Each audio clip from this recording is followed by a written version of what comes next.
France जो भी कुछ कुछ पॉजिटिव चीज़ें फिलिस्तीन के लिए बोल रहा है, जाहिर है आज के बाद आप यही कहेंगे, और बहुत लोगों का ये मानना था कि भाई इस पर भरोसा मत करो, लेकिन क्योंकि हम पत्रकार हैं, जो उधर से बयान आता है तो हम बताते हैं।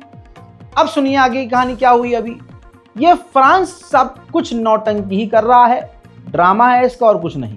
कैसे? एक फिलिस्तीनी जो फ्रांस में रहता था, स्टूडेंट, उसने सोशल मीडिया पर पोस्ट किया जिसमें उसने इजराइल को, यहूदियों को नाजी से कंपेयर कर दिया, और उसने ट्वीट किया, सोशल मीडिया पर डाला, एक बंदे ने सिर्फ, जिसके बाद फ्रांस भड़क गया। फ्रांस ने उस फिलिस्तीनी को डिपोर्ट कर दिया, देश से निकाल दिया। हत्ता कि उसने जो फिलिस्तीन के लिए प्लान किया था कि हम गाज़ा के लोगों को, जो बीमार हैं, घायल हैं, उनका इलाज करने के लिए हम हज़ारों को लेकर, गाज़ा के लोगों को लेकर जो है फ्रांस आएंगे, गाज़ा में मदद देंगे, मदद करेंगे, इन तमाम चीज़ों को सस्पेंड कर दिया कि नहीं, हम तो नहीं कर रहे। जैसे फ्रांस को एक बहाना चाहिए था, फ्रांस को बहाने की तलाश थी। फ्रांस ने कहा कि जब तक इस बंदे का पूरा इन्वेस्टिगेशन नहीं हो जाएगा, तब तक हम गाज़ा और फिलिस्तीन को कोई मदद नहीं देंगे, और जो हमने प्लान किया था उस पर कोई अमल नहीं करेंगे। सोचिए, एक बंदे के एक सोशल मीडिया पोस्ट से इतना ज़्यादा चिढ़ रहा है फ्रांस। सब ड्रामा है दोस्तों, ये सब हाईलाइट होना था, अपनी इमेज सही करनी थी, सुधारनी थी। इस वजह से गाज़ा में मदद भेज रहे हैं, हम गाज़ा के लोगों का इलाज करेंगे, हम गाज़ा को सपोर्ट करेंगे, हम फिलिस्तीन को मानना था। सब ड्रामा है भाई, सब ड्रामा। काम किया है तो स्पेन ने किया है। तस्वीर आपके सामने है, स्पेन की एयरफोर्स, जो वहाँ की एयरफोर्स है, वो खुद इजराइल से बातचीत करके वहाँ जाती है गाज़ा, और गाज़ा के 13 बच्चों को, जो बुरी तरह से घायल थे, जिनके ऑपरेशन की ज़रूरत थी, उनको 13 फिलिस्तीनी बच्चों को लेकर स्पेन आए हैं। इंटरनेशनल क्रिमिनल कोर्ट के जज हैं, आपकी स्क्रीन पर उनकी तस्वीर और खबर आपके सामने है। ये वो जज हैं आईसीसी के, जिन्होंने नेतन्याहू के खिलाफ अरेस्ट वारंट जारी किया है। दोस्तों, अब इनको धमकी दी जा रही है, जी हाँ, मूसाद धमकी दे रहा है कि आप अरेस्ट वारंट कैंसिल कर दीजिए नेतन्याहू का, वरना हम तुमको मार देंगे। चश्मदीद गवाह ने बताया है कि 57 बच्चों को सर में गोली मारकर इजराइल ने कत्ल किया है। इन 57 बच्चों का केस बीबीसी खुद इन्वेस्टिगेट कर रहा है, और इसमें फिलहाल बीबीसी ने यह पाया है कि गवाह ने खुद बताया है, चश्मदीद गवाह ने बताया है कि 57 ऐसे बच्चे छोटे छोटे थे जिनके सर में या सीने में इजराइल ने गोली मारी है। लेकिन फाइनल जो बीबीसी की रिपोर्ट आएगी, वो भरोसे के काबिल होगी या नहीं, मुझे नहीं पता। कुछ भी हो सकता है, बीबीसी कोई दूध का धुला नहीं है, बीबीसी खुद इजराइल का ही सपोर्ट करता है। उधर इजराइल के चिड़ियाघर के अंदर, जू के अंदर, एक चीते ने एक इजरायली कर्मचारी पर हमला कर दिया, जिसमें इजरायली कर्मचारी बुरी तरह से घायल हो गया और अभी मौत के मुंह में है। उधर इजरायली समर्थक अमेरिका के लोग हैं ही, जो डोनाल्ड ट्रंप है और डोनाल्ड ट्रंप की सरकार के जो बड़े लोग हैं, बड़े पदों पर हैं, वो सब इजराइल के समर्थक हैं। जो भी अमेरिका का राष्ट्रपति बनता है, उसे इजराइल का सपोर्ट करना पड़ता है, चाहे वो ओबामा हुसैन क्यों ना हो। हजरात मोहतरम, अब तस्वीर आप ये देखिए, जो सेंटोम का, अमेरिका के मिडिल ईस्ट के सेंटोम का कमांडर है, वो भी यहूदी टोपी लगाया, यहूदी धर्मगुरुओं के साथ बैतुल मुकद्दस की उस दीवार पर पहुंचा है, जहां यहूदी जो हैं अपनी प्रेयर करते हैं। चौंकाने वाली बात यह है कि आपको पता है कि डोनाल्ड ट्रंप टैरिफ को हथियार की तरह इस्तेमाल कर रहे हैं, और 15% भारत पर 25 और 15% टैरिफ, 15% टैरिफ अमेरिका ने खुद इजराइल पर भी लगाया है। लगाना शौक, इजराइल और अमेरिका ये अपने अपने मामले में किसी के नहीं होते। स्पेन के विदेश मंत्री ने कहा कि 1 लाख बच्चे, जिसमें 40,000 गोद के बच्चे हैं, वो सब भूख से मरने की कगार पर जा चुके हैं। उधर फ्रांस ने किया है जारी, वीडियो आपके सामने देखिए। फ्रांस ने हवा से, जी हाँ, जो है गाज़ा के अंदर मदद गिरा दी है। उधर जर्मनी ने भी किया ऐलान, $5.7 मिलियन हम गाज़ा में मदद गिराएंगे या मदद देंगे। ये वही सब लोग हैं कि पहले मार दो, काट दो, यानी खुदा ना खास्ता, मैं अपने ऊपर एग्जांपल लूँ, आप मेरे माँ बाप को मार डालो, आप काट दो, उन्हें कत्ल कर दो, और फिर 4 दिन बाद आप आओ और मेरे हाथ में जो है 10,000 रुपये लेके चले जाओ, मुझे 2 दिन 3 दिन का खाना खिला दो। फील कीजिएगा।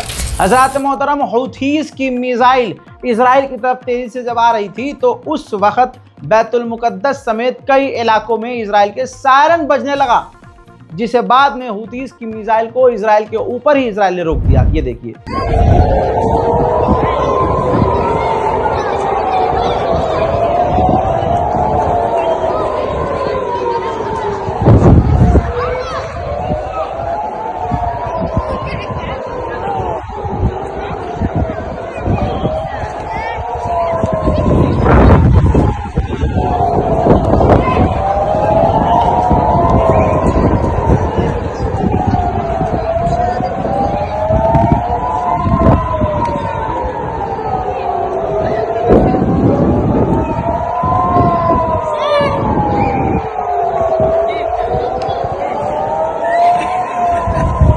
उधर तुर्की के विदेश मंत्री ने देखिए तस्वीरों में हमास की डेलीगेशन से मुलाकात की है।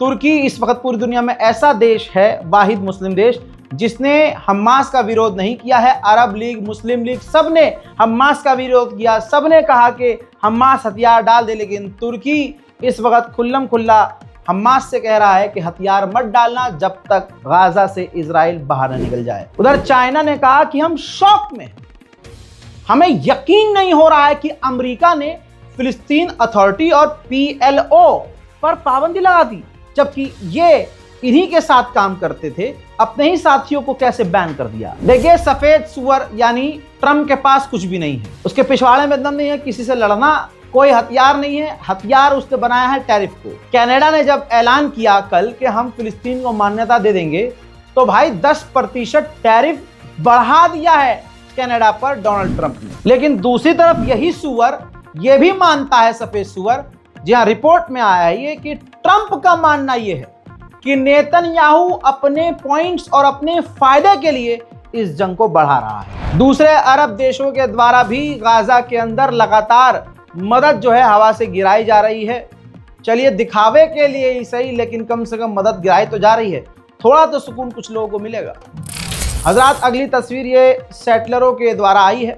ये जो सेटलर हैं जो फिलिस्तीन के इलाके में जा रहे हैं, वो इजरायली सेटलर फिलिस्तीन के लोगों के घरों में आग लगा रहे हैं, उनकी प्रॉपर्टीज़ में आग लगा रहे हैं, उनके खेतों में आग लगा रहे हैं, उनकी गाड़ियों में आग लगा रहे हैं। और ये काम हर दिन से 2 साल से हर दिन हो रहा है और इजराइल की गवर्नमेंट खामोश है, क्योंकि इजराइल की गवर्नमेंट ही ये करवा रही है। उधर अमेरिका के मिलिट्री कार्गो जहाज जिसमें हथियार ट्रांसफर होते हैं, वो लेबनान उतरे हैं। ये वही कार्गो जहाज है जो लेबनान में उतरा है। जाहिर सी बात है, लेबनान में जो 5 जगह इजराइल ने कब्जा किया है, वहां पर वो मिलिट्री बेस बना रहा है। तो जाहिर सी बात है, ये हो सकता है कि जो अमेरिका है उसने इजराइल के हथियार जो हैं वहां पहुंचाए हों। कुछ भी हो सकता है, क्योंकि वैसे भी ईरान और इजराइल की जंग करीब है। उधर इजराइल का गुलाम जो है डोनाल्ड ट्रंप, वो एशियन जैसे अजरबैजान और भी जो आसपास जो देश हैं, एशिया में जो देश आते हैं, एशिया के जो मुस्लिम देश हैं, उनसे डोनाल्ड ट्रंप बात कर रहे हैं, इजराइल से दोस्ती कर लो, अब्राहम अकॉर्ड में आ जाओ। उधर गजा के अंदर जो छोटी मोटी मदद पहुंच भी रही है, कुछ ट्रक 8-9 ट्रक पहुंचे भी हैं, तो उसको गाजा के भूखे, तस्वीर देखिए, गाजा के भूखे लोग किस तरह से लूट रहे हैं। ये हालात बनाने के पीछे अगर कोई है तो वो इजराइल है। अब आपस में ही खींचातानी में लोग मारे जा रहे हैं, भगदड़ मच रही है, घायल हो रहे हैं। उधर मेरे दोस्तों, अब अमेरिका और इजराइल वो जो 2 महीने का सीज फायर या हर दिन 2 घंटे का सीज फायर, वो सब बातें कर रहे थे, अब नहीं कर रहे हैं। अब वो एक तरफा दादागिरी दिखा रहे हैं। उनका सीधा कहना यह है कि हमास हथियार डाल दे, सरेंडर कर दे, हथियार गाजा के अंदर ना हो, किसी भी ग्रुप के पास गाजा में हथियार ना हो, और हमास गजा से बाहर निकल जाए, तभी जंग रुकेगी, वरना नहीं। मतलब हमास की कोई बात नहीं माननी, गाजा के लोगों की कोई बात नहीं माननी, सारी अमेरिका और इजराइल को अपनी ही शर्तें मनवानी है। ये ऐसी बात की जा रही है जिससे जंग और बढ़ जाए। हजरात मोहतरम, हालात अभी भी बहुत बुरे हैं। इस बारकोड का इस्तेमाल करके गाजा और फिलिस्तीन की मदद के लिए आगे ज़रूर आइएगा। फिलहाल के इस मिडिल ईस्ट स्पेशल रिपोर्ट में इतना ही। इस रिपोर्ट को शेयर कीजिए, दुआओं में याद रखिए। जय हिंद।